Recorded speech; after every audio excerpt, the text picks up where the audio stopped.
Hey guys, it's Dustin.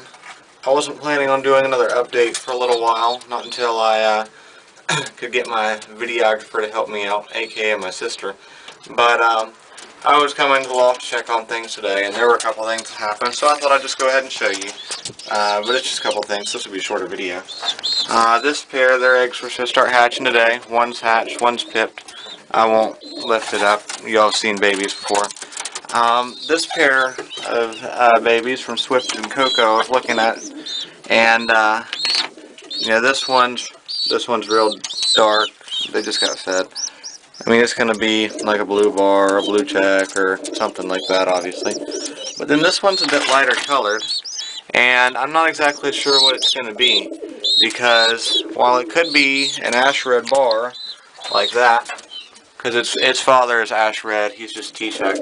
While it could be a bar, it's also possible that it could be a grizzle. Its mom is a grizzle, and growing up at this age, grizzles and the ash red bars look very similar, but you should be able to start seeing the black on the end of their flight feathers and tail once they start coming in. And to be honest, I can't really tell for sure yet. Those look like they're going to be the same as the rest of the body feathers, but they look like they might be a little darker.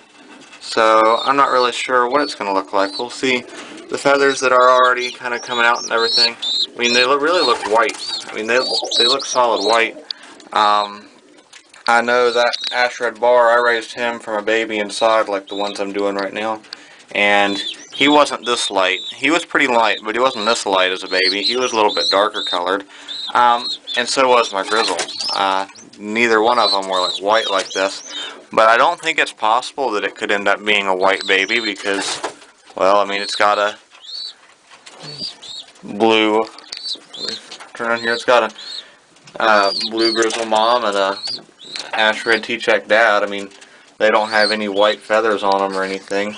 No sign of any white coloration, except for the little bit of white on her being a grizzle. So, I don't know. With that looking kind of white and the grizzle mom having white on her, it kind of makes me think it might be a grizzle. I hope it's a grizzle. That's what I'd prefer. But I'm not sure. I'll keep you all updated on that. Also, the sat-net I'm trying to get paired up to the roller seems to have some strong feelings for that racing homer cock in there.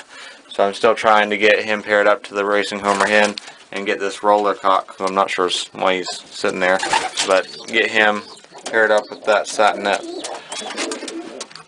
We'll see how it goes. White babies are doing well too. They're not really babies anymore. They're pretty nice. See, I can reach over and touch it. It's not flapping around wildly. I can reach up here and it doesn't really bother him. Hey there, birdie. He doesn't want me to pick him up, but they're not scared of me. I mean, I can reach in here and grab him.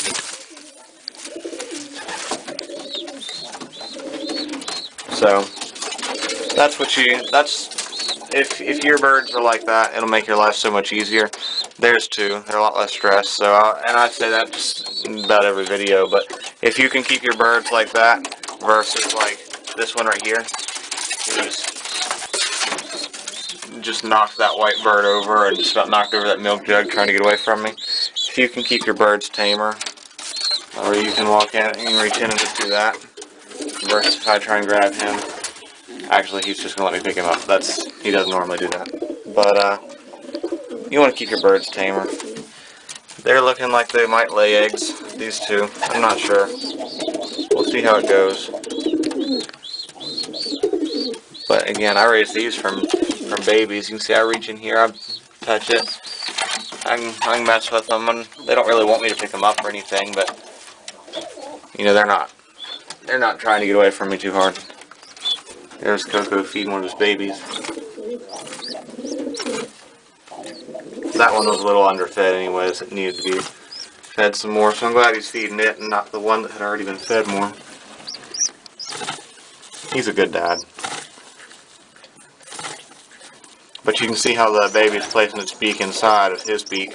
That's why I use the Dixie cups and have them stick their beak through the hole in the Dixie cup. Simulates the the way they would naturally feed, the way their parents would naturally feed them.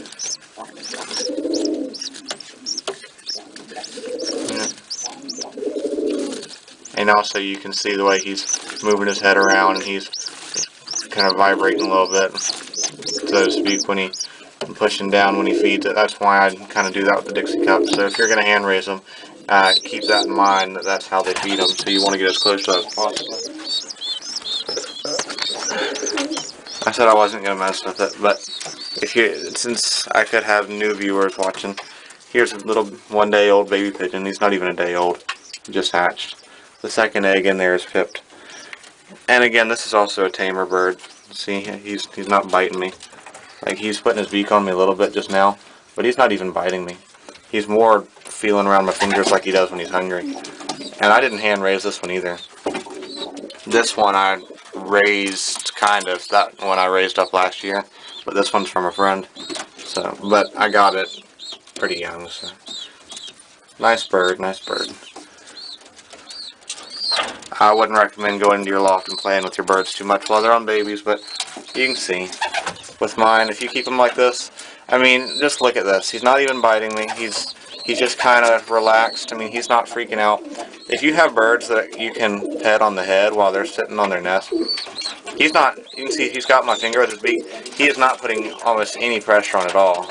I mean, he was barely, it was just, I mean, he wasn't even, that wasn't even a bite. I mean, he was, it was just like the finger was inside his beak. He wasn't biting me at all.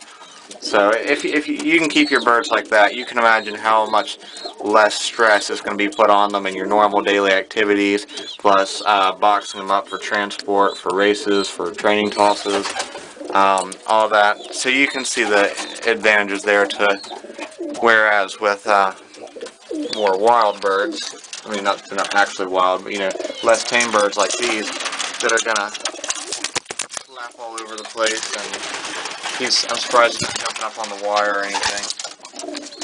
I mean, birds that I don't know if I don't know that I can even grab one of those with one hand. This one, without pinning them in a nest box, I don't know that I can even grab one of those with one hand.